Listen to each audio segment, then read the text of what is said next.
형, 이제 와서 나타나서 뭘 어쩌자는 거야? 너는 나를 사람도 아닌 짐승처럼 염전에 팔았어. 그게 세상의 룰이야. 형이 죽어야 내가 살았어. 40년 동안 염전 노예로 살던 한 노인. 그의 손에는 여전히 굳은 살과 상처가 남아 있었다. 그러던 어느 날 DNA 검사를 통해 밝혀진 충격적인 진실. 그는 국내 굴지의 재벌가 장남이었다. 기막힌 이야기 채널을 찾아주셔서 감사합니다. 구독과 좋아요는 무료입니다. 구독 눌러주시고 매일 새로운 이야기를 만나보세요. 서해 끝자락, 이름 없는 작은 섬. 섬의 염전은 하얗게 말라붙은 소금 결정으로 뒤덮여 있었어요.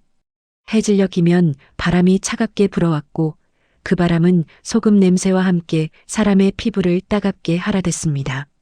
이곳은 세상이 잊은 땅이었죠. 아무도 찾지 않는, 아무도 기억하지 않는 곳이었어요. 한도식, 73. 그는 허리가 구부정하게 굽은 채 연판 위를 걷고 있었어요. 손에 쥔 낡은 쇠스랑으로 소금물을 긁어 모으는 그의 손가락은 갈라져 피가 배어 나왔습니다. 40년. 그가 이 섬에 발을 디딘 지 40년이 흘렀어요. 그동안 세상은 얼마나 변했을까요? 도식은 알지 못했어요. 그는 그저 매일 아침 해가 뜨면 일어나 연판으로 향했고 해가 지면 쓰러지듯 잠들었습니다. 이 늙은 게 뭘 안다고 느려 터져. 손 안 움직여. 염전 감독이 욕설을 내뱉으며 다가왔어요. 마흔 즈음 되어 보이는 사내는 도식의 등을 발로 찼습니다. 도식은 비틀거리며 무릎을 짚었지만 아무 말도 하지 않았어요. 그는 그저 고개를 숙인 채 다시 쇠스랑을 들어 올렸습니다. 나는 누구였더라? 도식은 속으로 중얼거렸어요. 40년 전 폭풍우가 몰아치던 밤. 그는 배에 실려 이 섬에 왔습니다. 정신을 차렸을 때 그의 머릿속엔 아무것도 남아있지 않았어요. 이름조차 알 수 없었죠. 섬 사람들이 그를 도식이라 불렀고 그는 그 이름을 받아들였습니다. 그게 자신의 이름인지 아닌지도 모른 채로요. 섬 사람들은 그를 미친 노인이라 불렀어요. 말이 없고 가끔 혼자 중얼거리는 도식을 보며 사람들은 수군거렸죠. 저 영감 머리가 돌았나 봐. 뭐 그래도 일은 하잖아. 염전에서 일할 사람 없는데 잘 됐지. 도식은 그런 말들을 들으면서도 아무런 반응을 보이지 않았어요. 그는 그저 묵묵히 하루하루를 버텼습니다. 살아있다는 게 무엇인지도 모른 채 그저 숨을 쉬고 있을 뿐이었죠. 해가 완전히 지고 어둠이 내려앉았어요. 도식은 염전역 컨테이너로 들어갔습니다. 녹슨 철문을 열고 들어간 그곳은 좁고 어두웠어요. 바닥엔 찢어진 담요 한 장이 전부였습니다. 도식은 그 위에 몸을 뉘었어요. 온몸이 욱신거렸고 손가락 끝에서 피가 배어 나왔지만 그는 신음조차 내지 않았습니다. 그런데 바로 그때였어요. 컨테이너 문이 조용히 열렸어요. 희미한 불빛과 함께 한 여인이 들어왔습니다. 박미자, 65. 그녀는 섬 입구에서 작은 식당을 운영하는 여인이었어요. 그녀는 손에 도시락 하나를 들고 있었습니다. 도식 씨, 오늘도 고생 많으셨어요. 미자는 담담하게 말하며 도시락을 내밀었어요. 도식은 천천히 몸을 일으켰습니다. 그의 눈엔 감사의 빛이 어렸어요. 미자는 40년 동안 도식을 돌봐준 유일한 사람이었습니다. 그녀가 없었다면 도식은 진작에 이 세상을 떠났을지도 몰라요. 세상은 아직 따뜻한 사람도 있어요, 도식 씨. 미자의 말에 도식은 고개를 끄덕였어요. 그는 도시락을 받아들고 천천히 뚜껑을 열었습니다. 김이 모락모락 피어오르는 밥과 반찬이 담겨 있었어요. 도식은 숟가락을 들었지만 손이 떨려 제대로 쥘 수가 없었습니다. 미자는 그런 도식을 지켜보다가 조용히 말했어요. 도식 씨, 저도 궁금해요. 당신은 대체 누구였을까요? 왜 이런 곳에서 이렇게 살아야 했을까요? 도식은 대답하지 않았어요. 그는 그저 밥을 한 숟가락 떠서 입에 넣었습니다. 따뜻한 밥이 목구멍을 타고 내려갔어요. 그 순간 도식의 눈가에 눈물이 맺혔습니다. 그는 울지 않았지만 가슴속 깊은 곳에서 무언가가 뭉클하게 올라왔어요. 그 말 하나로 버틴다. 도식은 속으로 중얼거렸어요. 미자의 따뜻한 말 한마디가 그를 살게 했습니다. 그 말이 없었다면 그는 진작에 이 고통스러운 삶을 포기했을 거예요. 밤은 깊어갔고 섬엔 바람소리만 울려 퍼졌습니다. 도식은 컨테이너 안에 누워 천장을 바라봤어요. 녹슨 철판 사이로 희미하게 별빛이 보였습니다. 그는 눈을 감았어요. 그리고 속으로 물었죠. 나는 정말 누구였을까? 며칠이 지났어요. 도식은 여느 때처럼 염전에서 하루를 보내고 미자의 식당으로 향했습니다. 미자는 섬 입구에서 작은 식당을 운영했는데 그곳은 가끔 섬을 찾는 여행객들이나 어부들이 들르는 곳이었어요. 도식은 일이 끝나면 가끔 그곳에 들러 미자가 건네주는 따뜻한 국물을 마시곤 했습니다. 도식 씨, 어서 오세요. 오늘은 된장찌개 끓였어요. 미자는 환하게 웃으며 도식을 맞이했어요. 도식은 고개를 숙여 인사하고 구석자리에 앉았습니다. 식당 안은 조용했어요. 낡은 텔레비전에서 뉴스가 흘러나오고 있었죠. 도식은 숟가락을 들어 찌개를 떠먹기 시작했어요. 구수한 된장 맛이 입안에 퍼졌습니다. 그런데 바로 그때였어요. 한성그룹 장남 실종 사건 40년 경찰 DNA 재검사 착수. 텔레비전 화면에서 앵커의 목소리가 들려왔어요. 도식은 무심코 고개를 들었습니다. 화면엔 커다란 빌딩과 함께 한성그룹이라는 글자가 크게 비쳤어요. 40년 전 실종된 한성그룹 장남 한도식 씨의 행방을 찾기 위해 경찰이 DNA 재검사에 나섰습니다. 당시 한성그룹은 국내 굴지의 재벌그룹으로 성장하던 시기였는데요. 장남인 한도식 씨가 갑자기 실종되면서 큰 충격을 안겼습니다. 도식의 손이 멈췄어요. 숟가락이 그의 손에서 떨어져 바닥에 떨어졌습니다. 쨍그랑 소리가 식당 안에 울려 퍼졌죠. 미자가 깜짝 놀라 도식을 바라봤어요. 도식 씨, 괜찮으세요? 하지만 도식은 대답하지 않았어요. 그는 그저 텔레비전 화면을 뚫어지게 바라보고 있었습니다. 화면엔 젊은 시절의 한 남자 사진이 떠올랐어요. 단정한 양복을 입고 카메라를 응시하는 남자의 얼굴. 그 얼굴이 어딘가 낯익었어요. 당시 한도식 씨는 33세 나이로 그룹의 차기 회장으로 내정되어 있었습니다. 하지만 1985년 5월 서울 한강변에서 실종된 이후 지금까지 생사를 알 수 없는 상태입니다. 동생인 한도연 씨가 이후 그룹을 이끌어왔는데요. 화면이 전환되며 또 다른 남자의 얼굴이 나타났어요. 60대 후반으로 보이는 날카로운 인상의 남자였습니다. 그 순간 도식의 머릿속에 무언가가 번쩍였어요. 도연? 한도연. 그 이름이 입 밖으로 나오려는 순간 도식은 머리를 감싸쥐었습니다. 갑자기 머릿속이 지끈거렸어요. 어딘가에서 목소리가 들려오는 것 같았죠. 형, 당신만 없어지면 이 그룹은 내 거야. 도식은 비틀거리며 자리에서 일어났어요.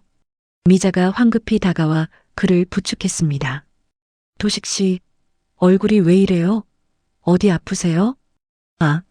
아니에요. 괜찮아요. 도식은 가까스로 대답했지만 그의 얼굴은 창백했어요. 그는 미자의 부축을 받으며 식당 밖으로 나왔습니다. 바깥 공기가 차갑게 얼굴을 스쳤어요. 도식 씨, 오늘은 일찍 쉬세요. 무리하지 마시고요. 미자는 걱정스러운 눈빛으로 도식을 바라봤어요. 도식은 고개를 끄덕이고 천천히 컨테이너로 향했습니다. 발걸음은 무겁고 불안정했어요. 컨테이너에 도착한 도식은 문을 닫고 바닥에 주저앉았어요. 그는 두 손으로 얼굴을 감쌌습니다. 숨이 가빠졌어요. 가슴이 답답했죠. 한성그룹, 한도식, 한도연. 그 이름들이 머릿속을 맴돌았어요. 낯설지 않았습니다. 아니, 어쩌면 너무나 익숙한 이름들이었어요. 하지만 도식은 그 이름들과 자신을 연결시킬 수가 없었습니다. 밤이 깊어갔어요. 도식은 잠들려 했지만 잠이 오지 않았어요. 눈을 감으면 이상한 장면들이 떠올랐습니다. 커다란 저택, 화려한 샹들리에, 그리고 피를 흘리며 싸우는 두 남자의 모습. 형, 왜 날 무시해? 난 동생이라고 항상 뒷전이야. 도연아, 그게 아니야. 넌 아직 어려. 닥쳐. 형만 없으면 돼. 형만 없어지면 이 모든 게 내 거라고. 도식은 침대에서 벌떡 일어났어요. 온몸이 땀으로 흠뻑 젖어 있었습니다. 숨을 헐떡이며 가슴을 쓸어내렸죠. 꿈이었어요. 아니, 꿈이 아니라 기억이었을까요? 도식은 떨리는 손으로 컨테이너 창문을 열었어요. 차가운 바람이 들어왔습니다. 어둠 속에서 파도 소리만 들려왔어요. 도식은 그 소리를 들으며 중얼거렸습니다. 도연, 한도연, 내 동생이었나? 그 말을 내뱉는 순간 도식의 가슴속 깊은 곳에서 무언가가 꿈틀거렸어요. 분노였을까요? 슬픔이었을까요? 아니면 배신감이었을까요? 도식은 알 수 없었지만 한 가지는 확실했어요. 그 이름을 들었을 때 그의 심장은 격렬하게 뛰었습니다. 도식은 창문을 닫고 다시 자리에 누웠어요. 하지만 잠은 오지 않았습니다. 그는 천장을 바라보며 밤새 생각에 잠겼어요. 내가 정말 그 사람일까? 한성그룹의 장남? 그럼 나는 왜 여기 있는 거지? 왜 40년 동안 이런 삶을 살아야 했던 거지? 질문은 꼬리에 꼬리를 물었지만 답은 없었어요. 새벽이 밝아올 무렵 도식은 결심했습니다. 알아야 한다. 내가 누구였는지, 왜 여기 있는지 반드시 알아내야 해. 일주일이 지났어요.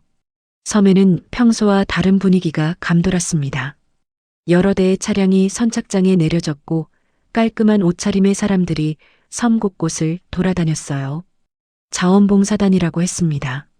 섬의 노인들을 위한 의료봉사와 함께 무언가 조사를 한다는 소문이 돌았죠. 도식은 염전에서 일하다가 그들을 멀리서 바라봤어요. 하얀 가운을 입은 의사들과 서류 가방을 든 사람들. 그중 한 명이 유독 눈에 띄었습니다. 30대 후반으로 보이는 남자였는데 다른 사람들과는 달리 날카로운 눈빛으로 주변을 살피고 있었어요. 윤지훈, 42. 그는 한성그룹 법무팀에서 파견된 변호사였습니다. 표면적으로는 자원봉사단의 일원이었지만 그의 진짜 목적은 따로 있었어요. 실종된 장남 한도식의 DNA를 찾기 위해 섬의 노인들을 대상으로 검사를 진행하는 것이었죠. 이 섬에 거주하는 60 이상 남성 노인은 모두 몇 분입니까? 지훈이 섬 이장에게 물었어요. 이장은 손가락을 꼽으며 대답했습니다. 글쎄요, 한 15명쯤 되려나요? 대부분 염전에서 일하거나 어업에 종사하는 분들이에요. 그분들 모두 검사를 받아주셔야 합니다. 건강검진 명목이니 거부감 없이 응해주실 겁니다. 지훈은 차분하게 말했지만 그의 눈빛은 냉철했어요. 그는 서류를 펼치며 노인들의 명단을 확인했습니다. 오후가 되자 섬회관의 노인들이 하나둘 모여들었어요. 도식도 그중 한 명이었습니다. 그는 구석자리에 조용히 앉아 있었어요. 다른 노인들은 수군거렸죠. 저 사람들 서울서 왔다더라. 공짜로 건강검진 해준다니 고맙긴 한데. 근데 왜 피를 뽑는데? 그냥 혈압만 재는 게 아니라? 도식은 그 말을 들으며 가만히 앉아 있었어요. 그의 마음속엔 묘한 예감이 들었습니다. 일주일 전 텔레비전에서 본 그 뉴스와 지금의 상황이 무관하지 않다는 느낌이었어요. 다음 분 들어오세요. 간호사의 목소리에 도식이 일어났어요. 그는 천천히 검사실로 들어갔습니다. 작은 방 안에는 지훈이 서 있었어요. 그는 도식을 보자마자 눈을 가늘게 떴습니다. 앉으세요, 어르신. 도식은 의자에 앉았어요. 지훈은 서류를 넘기며 물었습니다. 성함이 어떻게 되십니까?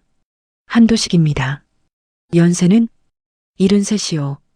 지훈의 손이 멈췄어요. 그는 천천히 고개를 들어 도식을 바라봤습니다. 73. 실종된 한도식이 살아있다면 정확히 그 나이였어요.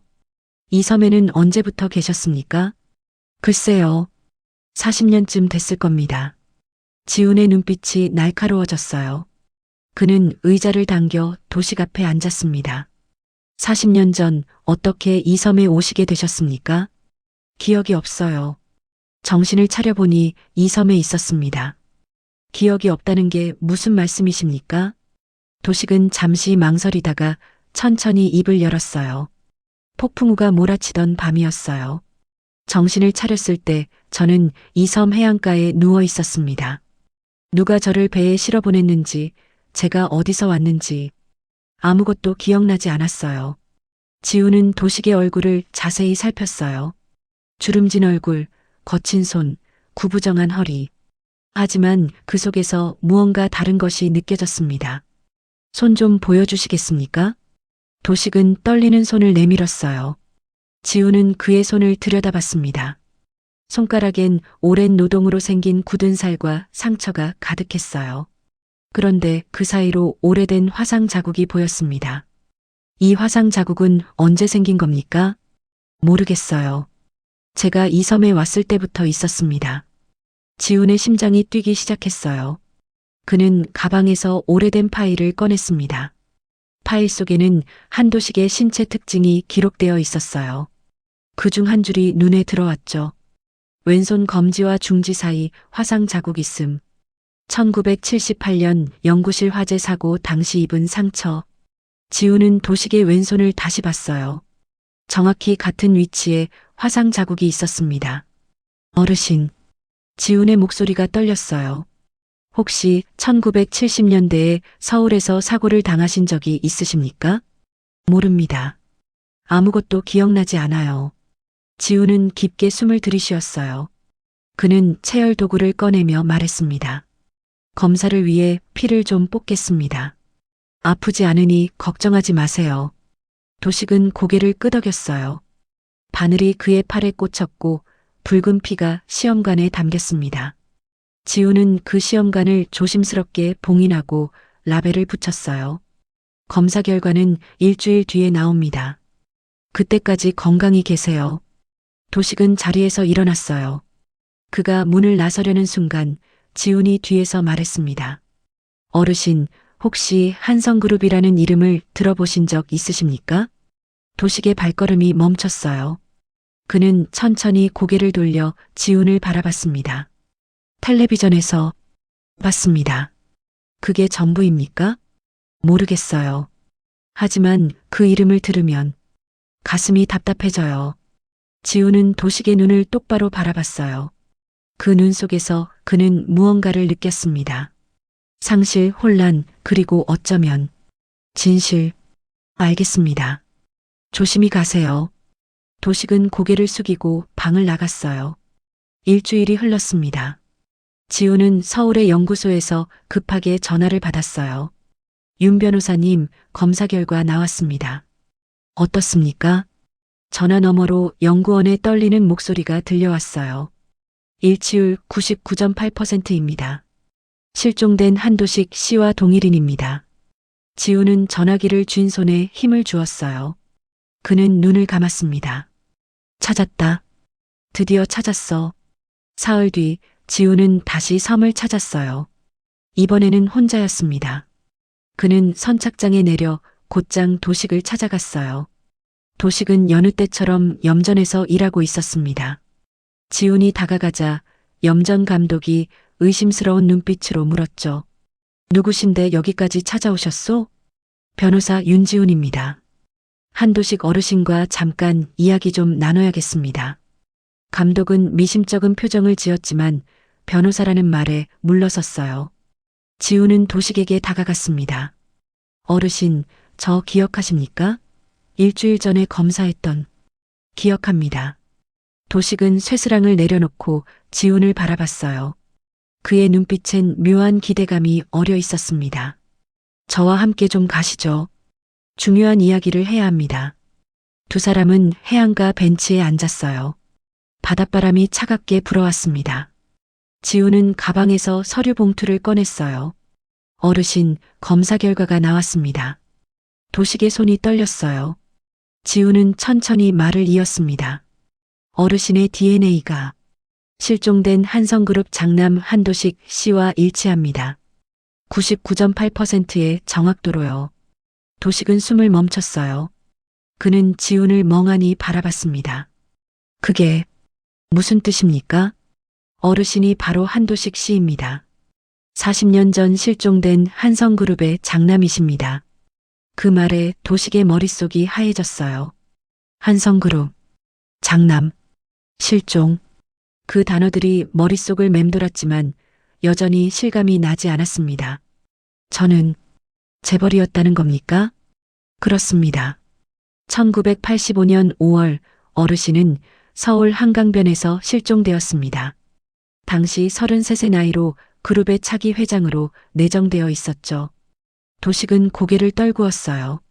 그의 눈에서 눈물이 흘러내렸습니다. 그럼 저는 왜 여기 있었던 겁니까? 왜 40년 동안 이렇게 살아야 했습니까? 지우는 입술을 깨물었어요. 그도 그 답을 찾고 있었습니다. 그건 아직 밝혀지지 않았습니다. 하지만 제가 반드시 알아내겠습니다. 어르신을 서울로 모시고 가겠습니다. 그곳에서 정밀 검사를 받으시고 기억을 되찾을 수 있도록 치료를 받으셔야 합니다. 도식은 고개를 끄덕였어요. 그러나 그의 가슴 속엔 두려움이 밀려왔습니다. 40년 만에 돌아가는 세상. 그곳에서 그를 기다리는 건 무엇일까요? 이틀 뒤 서울 한성그룹 본사. 지우는 회장실 앞에 서 있었어요. 그는 심호흡을 하고 문을 두드렸습니다. 들어오게. 차가운 목소리가 들려왔어요. 지우는 문을 열고 들어갔습니다. 넓은 회장실 안 거대한 책상 뒤에 한 남자가 앉아 있었어요. 한도현 68. 현재 한성그룹의 회장이자 도식의 동생이었습니다. 무슨 일인가, 윤 변호사? 도현은 서류에서 눈을 떼지 않은 채 물었어요. 지우는 가방에서 검사 결과를 꺼내 책상 위에 놓았습니다. 회장님 찾았습니다. 뭘? 형님을 찾았습니다. 한도식 회장님을요. 그 순간 도현의 손이 멈췄어요. 그는 천천히 고개를 들어 지훈을 바라봤습니다. 그의 얼굴엔 아무런 표정이 없었어요. 무슨 헛소리인가? 헛소리가 아닙니다. DNA 검사 결과가 나왔습니다. 서해의 한 섬에서 염전 노동을 하며 살아계셨습니다. 도현은 서류를 집어들었어요. 그는 검사 결과를 훑어보더니 냉소를 지었습니다. 윤 변호사, 자네 제정신인가? 그 늙은이가 우리 형이라니 웃기는 소리 하지 말게. DNA가 일치합니다. 은폐할 수 없습니다. 도현은 서류를 책상에 내던졌어요. 그의 목소리가 차갑게 식었습니다. 그럼 입 다물어. 그자가 살아있다면 우리 모두 끝장이야. 지우는 믿을 수 없다는 표정으로 도현을 바라봤어요.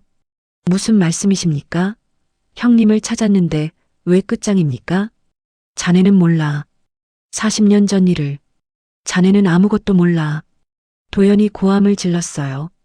그는 자리에서 벌떡 일어나 창문으로 다가갔습니다. 서울의 야경이 한눈에 내려다 보였어요. 윤 변호사, 자네에게 명령한다. 그 노인을 다시 섬으로 보내. 그리고 이 일에 대해선 철저히 입을 다물어. 그럴 수 없습니다. 지훈이 단호하게 말했어요. 도현은 천천히 고개를 돌려 지훈을 노려봤습니다. 자네, 지금 내 명령을 거부하는 건가? 예. 이건 정의의 문제입니다. 한도식 회장님은 40년 동안 지옥 같은 삶을 사셨습니다. 그분께 진실을 알 권리가 있습니다. 도현의 입가에 비웃음이 번졌어요. 진실? 좋아. 그럼 내가 진실을 말해주지. 그 노인이 사라진 건 우연이 아니야. 누군가 그를 그곳으로 보낸 거지. 지훈의 얼굴이 굳었어요. 설마 회장님이? 도현은 대답하지 않았어요. 그는 그저 차갑게 웃을 뿐이었습니다. 그날 밤 도식은 미자와 함께 앉아 있었어요.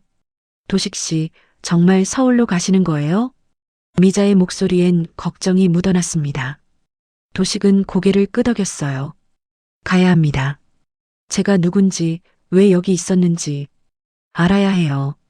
그때 도식의 머릿속에 또다시 장면이 스쳐 지나갔어요.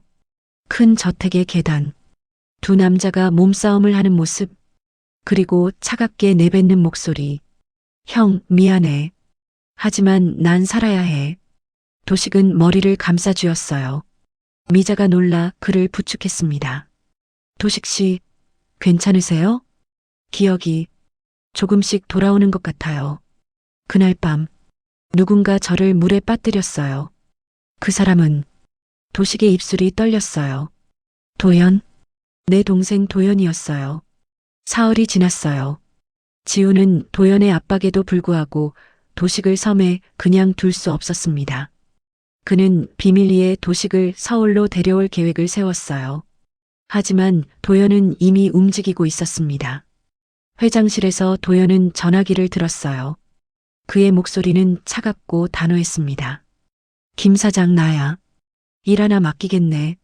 무슨 일입니까, 회장님? 서해 섬에 늙은이 하나 있어. 그자를 조용히 처리해줘. 흔적 없이 전화 너머로 침묵이 흘렀어요. 잠시 후 낮은 목소리가 들려왔습니다. 알겠습니다. 사흘 안에 처리하죠. 도연은 전화를 끊고 창밖을 바라봤어요. 그의 눈빛엔 어떤 감정도 없었습니다. 그저 차가운 결단만이 있을 뿐이었죠. 형, 미안하지만 당신은 이미 죽은 사람이야. 40년 전의 말이지. 그날 밤 섬은 고요했어요. 도식은 컨테이너 안에서 짐을 꾸리고 있었습니다. 많은 건 없었어요. 낡은 옷가지 몇 벌과 미자가 선물한 낡은 시계가 전부였죠. 그는 시계를 손에 쥐고 한참을 바라봤습니다. 이제 진짜 내 삶을 찾아야 해. 그때 밖에서 인기척이 들렸어요. 도식은 문을 열었습니다. 미자가 도시락을 들고 서 있었어요. 도식 씨, 마지막으로 밥 좀 먹고 가세요. 서울 가면 이런 밥 못 드실 거예요. 도식은 미소를 지으며 도시락을 받았어요. 두 사람은 컨테이너 밖 벤치에 나란히 앉았습니다. 밤하늘엔 별이 총총히 빛나고 있었어요. 미자 씨, 고마웠어요. 40년 동안 당신이 없었다면 전 진작에 포기했을 거예요. 미자는 고개를 저었어요. 무슨 말씀을요? 도식 씨가 포기하지 않은 건 도식 씨의 힘이에요. 전 그저 옆에 있었을 뿐이에요. 두 사람은 한동안 말없이 밤하늘을 바라봤어요. 평화로운 순간이었습니다. 하지만 그 평화는 오래가지 못했어요. 갑자기 어둠 속에서 차 소리가 들려왔어요. 헤드라이트 불빛이 컨테이너를 비췄습니다. 도식과 미자는 놀라 일어났어요. 차에서 4명의 남자가 내렸어요. 검은 옷을 입은 그들은 천천히 다가왔습니다. 앞장선 남자가 담배를 입에 문 채 말했어요. 한도식 맞나? 도식은 본능적으로 뒤로 물러섰어요. 미자가 도식 앞을 가로막으며 외쳤습니다. 당신들 누구예요? 여긴 무슨 일로 온 거예요? 비켜. 우리 일에 끼어들지 마. 남자가 미자를 밀쳤어요. 미자는 비틀거렸지만 끝까지 도식을 지키려 했습니다. 안 돼요. 도식 씨는 아무 잘못도 없어요. 시끄러워. 남자가 주먹을 휘둘렀어요. 미자의 뺨에 주먹이 꽂혔습니다. 미자는 그 자리에 쓰러졌어요. 미자 씨. 도식이 비명을 지르며 달려들었지만 다른 남자들이 그를 붙잡았습니다. 도식은 발버둥 쳤지만 73의 노인이 할 수 있는 건 없었어요. 이 새끼들아, 날 죽이려면 죽여. 하지만 미자 씨는 놔둬. 닥쳐, 늙은이. 순순히 따라와. 그럼 고통 없이 보내줄게. 남자들은 도식을 차에 싣기 시작했어요. 그때였어요. 미자가 피를 흘리며 일어났습니다. 그녀는 비틀거리면서도 도식에게 다가갔어요. 도식 씨, 도망가요. 제발. 미자가 남자의 다리를 붙잡았어요. 남자는 짜증스러운 표정으로 미자를 걷어찼습니다. 미자는 바닥에 나뒹굴었지만 다시 일어나려 했어요. 이 미친 할망구가. 남자가 돌을 집어들었어요. 그리고 미자의 머리를 향해 내리쳤습니다. 안 돼. 도식의 비명이 밤하늘을 찢었어요. 미자는 그대로 쓰러졌습니다. 피가 바닥에 흘러내렸어요. 미자 씨, 미자 씨. 도식이 울부짖었지만 남자들은 그를 차에 밀어 넣었습니다. 차가 출발하려는 순간 저 멀리서 또 다른 차의 불빛이 보였어요. 지훈이었습니다. 멈춰. 지훈이 차에서 뛰어내려 외쳤어요. 남자들은 당황했지만 곧 차를 몰고 도주했습니다. 지훈은 그들을 쫓으려 했지만 바닥에 쓰러진 미자를 발견하고 멈췄어요. 이런. 지훈은 급히 미자에게 달려갔어요. 그녀는 눈을 가까스로 뜨고 있었습니다.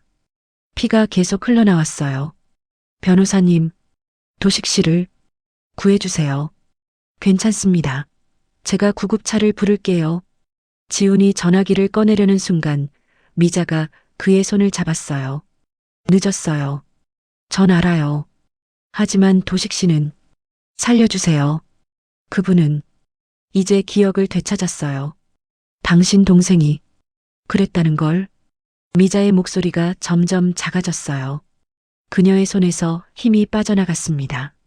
미자 씨, 정신 차려요. 하지만 미자의 눈은 이미 감기고 있었어요. 그녀의 입술이 마지막으로 움직였습니다. 도식 씨, 이제 자유롭게 살아요. 미자의 손이 힘없이 떨어졌어요. 지훈은 그녀의 손목에서 맥박을 확인했지만 아무것도 느껴지지 않았습니다. 제기랄. 지훈은 주먹으로 바닥을 내리쳤어요. 분노와 죄책감이 밀려왔습니다. 한편 차 안에 갇힌 도식은 눈물을 흘리며 중얼거렸어요. 미자 씨, 미안해요. 내가 당신을. 남자들은 도식을 해안가로 데려갔어요. 그곳엔 작은 배 한 척이 대기하고 있었습니다. 그들은 도식을 배에 태우려 했죠. 이 영감 순순히 타. 바다에 수장시켜 줄 테니까. 하지만 바로 그때였어요. 어둠 속에서 경찰 사이렌 소리가 들려왔습니다. 지훈이 신고를 한 거였어요. 젠장, 경찰이다. 남자들은 황급히 배에 올라탔어요. 도식도 억지로 배에 실렸습니다. 배가 출발하려는 순간 도식은 섬을 바라봤어요. 저 멀리 컨테이너 앞에서 미자가 쓰러져 있는 모습이 보였습니다. 미자 씨. 도식의 절규가 밤바다에 흩어졌어요. 하지만 배는 이미 섬을 떠나고 있었습니다. 도식은 고개를 떨구고 눈물을 흘렸어요. 그의 입술 사이로 작은 목소리가 새어나왔습니다. 도연아, 너를 절대 용서하지 않겠다. 배는 어둠 속을 헤매고 있었어요. 남자들은 도식을 배 한쪽 구석에 묶어두었습니다. 도식은 차가운 갑판에 쓰러진 채 눈을 감고 있었어요. 하지만 그는 잠든 게 아니었습니다. 그의 머릿속에선 수많은 기억들이 파편처럼 떠올랐다 사라지기를 반복했어요. 큰 저택의 계단, 아버지의 서재, 동생과 나눈 대화, 그리고 그날 밤, 형, 미안해. 하지만 그룹은 내 거야. 도연아, 뭐 하는 거야? 손 놔. 형만 없으면 돼. 형만 사라지면 물속으로 떨어지는 감각, 숨이 막히는 고통, 그리고 깊은 어둠. 도식은 눈을 떴어요. 그의 눈엔 이제 혼란이 아닌 분명한 각오가 담겨 있었습니다. 그래. 도연이 날 여기로 보냈어. 동생이 형을 배신한 거야. 새벽이 밝아오기 시작했어요. 배는 어느 무인도 근처에 정박했습니다. 남자들은 도식을 끌어내리려 했죠. 야, 이 영감 바다에 던져. 깊은 곳으로. 하지만 바로 그 순간 저 멀리서 헬리콥터 소리가 들려왔어요. 해경이었습니다. 지훈이 긴급 신고를 했고 해경이 출동한 거였어요. 이런 망할. 남자들은 황급히 도식을 놔두고 도주하려 했지만 이미 늦었어요. 해경 보트가 순식간에 배를 포위했습니다. 움직이지 마. 손들어. 남자들은 체포되었고 도식은 구조되었어요. 헬리콥터가 그를 서울로 이송했습니다. 서울중앙병원 응급실. 도식은 침대에 누워 있었어요. 의사들이 그를 검사하고 있었죠. 지훈이 복도에서 초조하게 기다리고 있었습니다. 윤 변호사님, 의사가 나와 말했어요. 신체적으론 큰 문제 없습니다. 다만 장기간 노동으로 인한 만성 통증과 영양실조가 심각합니다. 하지만 더 중요한 건 뭡니까? 환자분의 기억이 돌아오고 있습니다. 정신적 충격으로 인한 기억상실이었던 것 같은데 최근의 사건들이 트리거가 되어 기억이 회복되는 중입니다. 지우는 안도의 한숨을 내쉬었어요. 병실로 들어간 지우는 도식과 마주 앉았습니다. 도식은 창밖을 바라보고 있었어요. 40년 만에 보는 서울의 풍경이었습니다. 하지만 그의 얼굴엔 기쁨이 아닌 서늘한 결의가 서려 있었어요. 어르신, 괜찮으십니까? 기억이 돌아왔어요. 도식의 목소리는 담담했지만 그 속엔 깊은 분노가 담겨 있었습니다. 1985년 5월 15일. 그날 밤 도연이 날 한강으로 불렀어요. 중요한 이야기가 있다고 했죠. 하지만 그건 함정이었어요. 지우는 숨을 죽이고 도식의 말을 들었어요. 도연은 날 난간 쪽으로 밀었어요. 나는 버텼지만 그자는 내 손을 하나하나 떼어냈어요. 그리고 말했죠. 형, 미안해. 하지만 난 살아야 해. 나는 물에 빠졌고 정신을 잃었어요. 도식은 주먹을 불끈 쥐었어요. 정신을 차렸을 땐 배 아니었어요. 누군가 날 건져서 섬으로 보낸 거였죠. 아마 도연이 사람을 시켜서 날 완전히 지워버리려 했던 거예요. 지우는 분노로 떨었어요. 그럼 한도연 회장이 형님을 죽이려 했고 실패하자 섬에 버린 겁니까? 그래요. 40년 동안 내 동생은 나를 지옥에 가둬놓고 호의호식했던 거죠. 도식은 천천히 자리에서 일어났어요. 그는 창가로 걸어가 서울의 빌딩 숲을 바라봤습니다. 지훈 변호사, 당신은 왜 날 도와주는 겁니까? 지훈은 잠시 망설이다 대답했어요. 제 아버지가 한성그룹 초창기 멤버였습니다. 회장님을 존경했죠. 하지만 회장님이 실종된 후 아버지는 그룹에서 쫓겨났어요. 한도연 회장이 자신의 사람들로 그룹을 채웠거든요. 지훈의 목소리가 떨렸어요. 아버지는 그 충격으로 돌아가셨습니다. 저는 항상 알고 싶었어요. 그날 무슨 일이 있었는지. 그래서 법률 자문으로 그룹에 들어갔고 기회를 노렸죠. 도식은 지훈을 바라봤어요. 그럼 당신도 복수를 원하는 겁니까? 아니요. 저는 진실을 원합니다. 그리고 정의를요. 도식은 고개를 끄덕였어요. 좋아요. 그럼 함께 싸웁시다. 도연을 법정에 세웁시다. 하지만 증거가 필요합니다. 40년 전 일을 입증할 증거가요. 도식은 잠시 생각에 잠겼어요. 그러다 무언가 떠오른 듯 말했습니다. 내 사무실. 40년 전 내 사무실에 금고가 있었어요. 거기에 도연의 비리 자료를 모아뒀었죠. 도연이 그룹 자금을 빼돌린 증거, 불법 거래 자료. 모든 게 그 안에 있어요. 그게 아직 남아있을까요? 도연은 그 금고를 열지 못했을 거예요. 비밀번호를 나만 알았거든요. 지훈의 눈이 빛났어요. 그럼 그 금고를 찾아야 합니다. 그게 어디 있습니까? 한성그룹 본사 20층, 과거 내 사무실이었던 곳이에요. 지금은 뭐로 쓰이는지 모르겠지만 저장실로 쓰이고 있습니다. 제가 확인해 봤어요. 도식은 결연한 표호로 말했어요. 그럼 거기로 갑시다. 그리고 도연의 죄를 세상에 알립시다. 사흘 후 밤, 지훈과 도식은 한성그룹 본사에 잠입했어요. 지훈이 법률 자문이었기에 출입은 어렵지 않았습니다. 두 사람은 20층 저장실로 향했어요. 먼지가 쌓인 방 안, 오래된 가구들 사이에 낡은 금고가 있었습니다. 도식은 그 금고 앞에 무릎을 꿇었어요. 그의 손이 떨렸습니다. 40년 만이네요. 도식은 번호를 눌렀어요. 삑. 금고가 열렸습니다. 그 안에는 오래된 서류 봉투들이 가득했어요. 지훈이 서류를 꺼내 펼쳤습니다. 그의 눈이 커졌어요. 이건 비자금 조성 내역서. 그리고 이건 도연 회장의 서명이 있는 지시서. 도식이 또 다른 서류를 꺼냈어요. 그 서류엔 이렇게 적혀 있었습니다. 형 한도식을 염전 노동자로 보낼 것. 행방불명 처리. 1985년 5월 16일. 한도연. 지우는 손을 떨며 그 서류를 받아들었어요.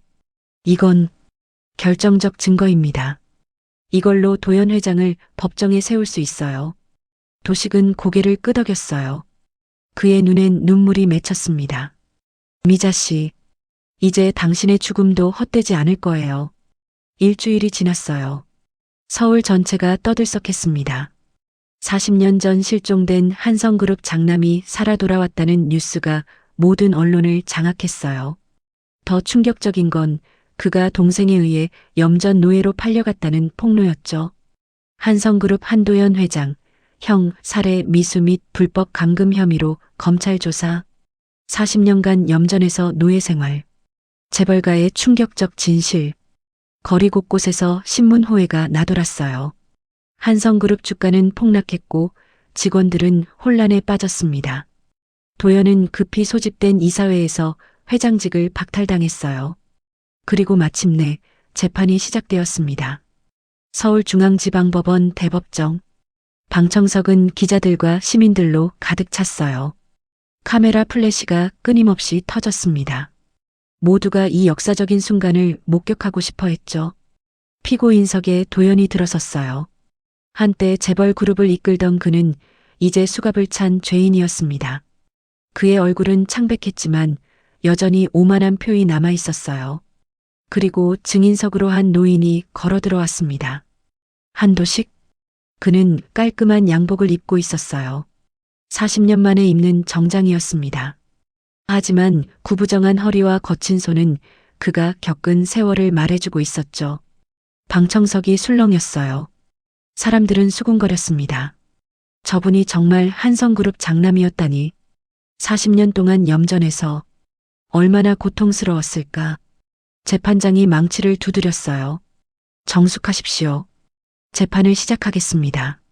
검사가 일어나 도식에게 물었어요. 증인, 1985년 5월 15일 밤에 무슨 일이 있었습니까? 도식은 깊게 숨을 들이쉬었어요. 그리고 천천히 입을 열었습니다. 그날 밤 제 동생 한도연이 저를 한강변으로 불렀습니다. 중요한 이야기가 있다고 했죠. 저는 아무 의심 없이 갔어요. 그는 제 동생이었으니까요. 도식의 목소리는 떨렸지만 분명했어요. 하지만 그곳에서 도연은 저를 난간으로 밀었습니다.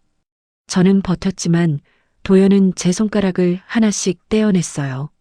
그리고 말했죠. 형, 미안해. 하지만 그룹은 내 거야. 형만 없으면 돼. 방청석에서 탄식이 터져 나왔어요. 도연은 고개를 숙인 채 아무 말도 하지 않았습니다. 저는 한강에 빠졌고 정신을 잃었어요. 깨어났을 때 저는 서해의 한 섬에 있었습니다. 누군가 저를 건져서 그곳으로 보낸 거였죠. 제 기억은 사라졌고 저는 40년 동안 염전에서 노예처럼 살았습니다. 도식의 눈에서 눈물이 흘러내렸어요. 매일 아침 해가 뜨면 소금밭으로 나갔고 해가 지면 컨테이너로 돌아왔어요. 손은 갈라져 피가 났고 등은 채찍에 맞았습니다.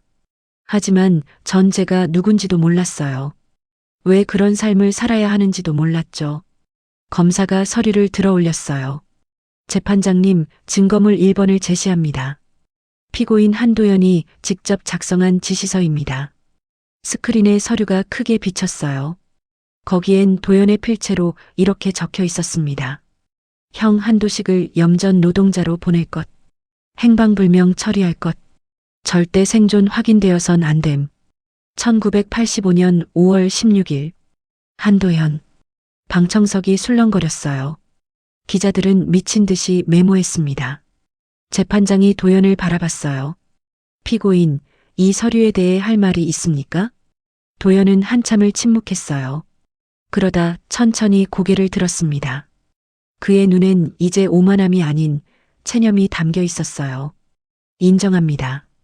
방청석이 웅성거렸어요. 재판장이 다시 망치를 두드렸습니다. 계속하십시오. 도연은 도식을 바라봤어요. 40년 만의 재회였습니다. 두 형제의 눈이 마주쳤어요. 형, 미안하다는 말은 안 하겠습니다. 그런 자격이 없으니까요. 도연의 목소리는 쉬어 있었어요. 전 항상 형의 그림자였어요. 아버지는 형만 보셨고 임원들은 형만 따랐죠. 전 그저 동생일 뿐이었어요. 그래서 날 죽이려 한 겁니까? 도식의 목소리가 차갑게 울렸어요. 그래서 날 지옥에 가둔 겁니까? 40년이에요, 도연아. 40년 동안 난 인간 이하의 삶을 살았어요. 도연은 고개를 떨구었어요. 형이 죽어야 내가 살았어요. 그게 세상의 룰이었어요. 아니야, 도연아. 도식이 일어섰어요. 그는 떨리는 다리로 도연에게 다가갔습니다. 그건 내가 만든 지옥의 룰이야. 세상은 그렇게 돌아가지 않아. 형제가, 피를 나눈 형제가 서로를 죽이는 게 룰이 될 순 없어. 도식의 목소리는 떨렸지만 힘이 있었어요. 난 널 미워해. 내가 날 배신한 것도, 날 지옥에 가둔 것도. 하지만 무엇보다 내가 인간성을 버린 게 제일 슬퍼. 도연의 눈에서 눈물이 흘러내렸어요. 그는 처음으로 고개를 숙였습니다. 형, 정말 미안합니다. 재판장이 판결문을 읽기 시작했어요. 피고인 한도연은 살인 미수, 불법 감금, 인신매매, 배임 등의 혐의로 징역 25년을 선고한다. 망치가 내려쳤어요. 쿵. 그 소리가 법정 안에 울려 퍼졌습니다. 도연은 수갑을 찬 채 끌려나갔어요. 그가 문을 나서기 직전 마지막으로 도식을 돌아봤습니다.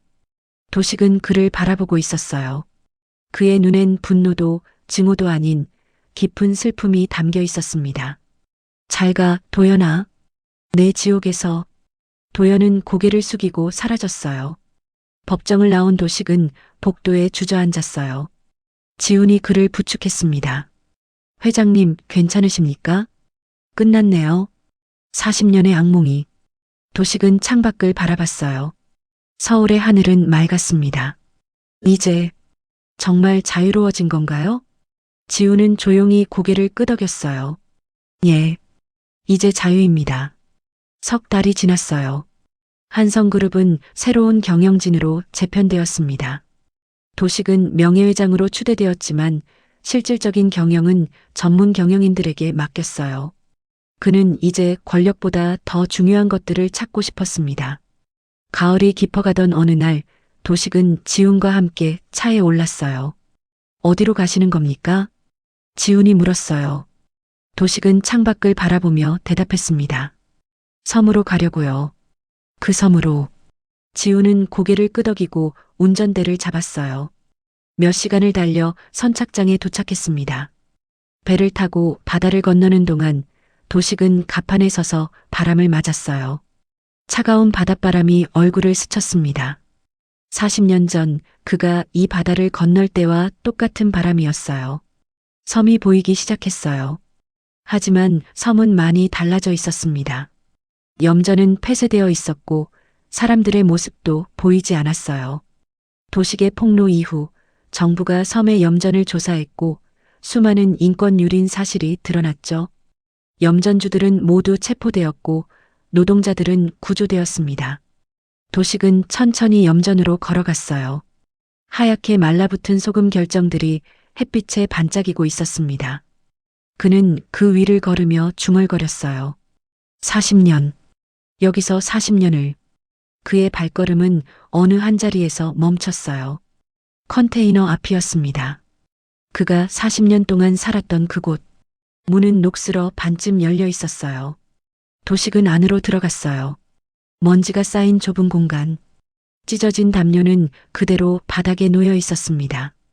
도식은 그곳에 앉아 눈을 감았어요. 미자 씨, 보고 계신가요? 저 이제 자유로워졌어요. 그의 눈에서 눈물이 흘러내렸어요. 컨테이너를 나온 도식은 해안가로 향했습니다. 그곳엔 작은 묘비 하나가 세워져 있었어요. 박미자의 묘였습니다. 지훈이 장례를 치르고 이곳에 모셔둔 거였어요. 도식은 무릎을 꿇고 묘비 앞에 앉았어요. 그는 가방에서 하얀 소금 결정 한 줌을 꺼냈습니다. 그리고 묘비 앞에 조심스럽게 뿌렸어요. 미자 씨, 늦었지만 왔어요. 약속 지켰습니다. 진실을 밝혔고 도연을 법정에 세웠어요. 바람이 불어와 소금 결정을 흩날렸어요. 하얀 가루가 햇빛에 반짝이며 공중으로 떠올랐습니다. 미자 씨가 없었다면 전 진작에 포기했을 거예요. 미자 씨의 따뜻한 말 한마디가 저를 살게 했어요. 그 마음 평생 잊지 않겠습니다. 도식은 묘비를 어루만졌어요.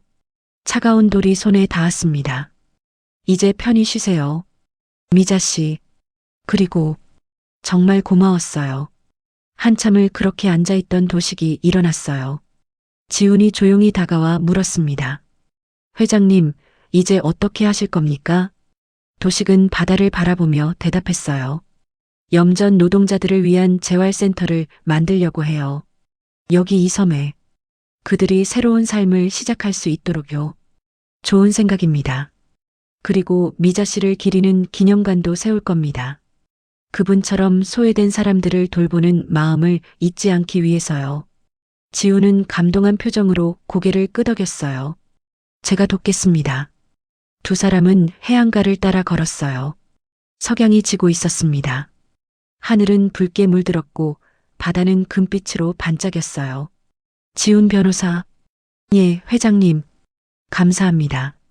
당신이 없었다면 전 여전히 여기서 소금을 긁고 있었을 거예요. 지훈은 고개를 저었어요. 아닙니다. 회장님께서 포기하지 않으셨기에 가능한 일이었습니다. 도식은 미소를 지었어요. 40년 만에 짓는 진심 어린 미소였습니다. 이제 알겠어요. 이 세상에서 진짜 소중한 건 돈이 아니라 나를 믿어준 한 사람의 마음이었다는 걸요. 석양이 완전히 지고 어둠이 내려앉기 시작했어요. 하지만 하늘엔 별이 하나둘 떠오르고 있었습니다. 도식은 하늘을 올려다봤어요. 미자 씨, 아버지, 그리고 도연아. 이제 전 새로운 삶을 살겠어. 증오가 아닌 용서로, 복수가 아닌 치유로. 그게 내가 이 지옥에서 배운 거야. 바람이 불어왔어요. 차갑지만 상쾌한 바람이었습니다. 이제 진짜로 소금보다 하얀 세상으로 가야지. 도식은 천천히 배로 향했어요. 섬을 떠나는 배 위에서 그는 마지막으로 섬을 돌아봤습니다. 염전 위로 달빛이 내려앉아 하얀 소금 결정들을 비추고 있었어요. 그 빛은 마치 하얀 꽃들이 핀 것처럼 아름다웠습니다. 소금꽃, 40년의 고통 속에서도 피어난 희망의 꽃이었어요. 배는 섬을 떠났고 도식은 서울로 돌아갔습니다. 그리고 그곳에서 새로운 삶을 시작했어요. 염전 노동자들을 위한 재단을 만들었고 인권운동에 힘썼습니다. 그의 남은 생은 다른 사람들을 위한 삶이었어요. 세월이 흘렀어요. 어느 봄날 78이 된 도식은 다시 섬을 찾았습니다. 이제 그곳엔 아름다운 재활센터가 세워져 있었어요. 박미자 기념관이라는 팻말이 입구에 걸려 있었습니다. 도식은 기념관 앞에 서서 미소 지었어요. 미자 씨, 약속 지켰어요. 이제 이곳은 지옥이 아니라 희망의 땅이에요.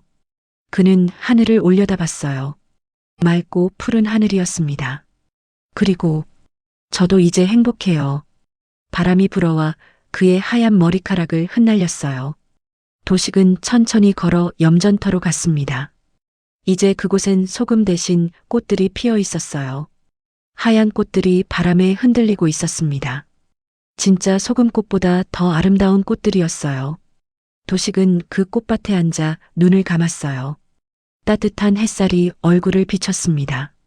그는 속으로 중얼거렸죠. 살아있어서 참 다행이야. 그렇게 한 노인의 40년 여정이 끝났습니다. 지옥에서 천국으로, 어둠에서 빛으로, 증오에서 용서로, 그리고 소금에서 꽃으로.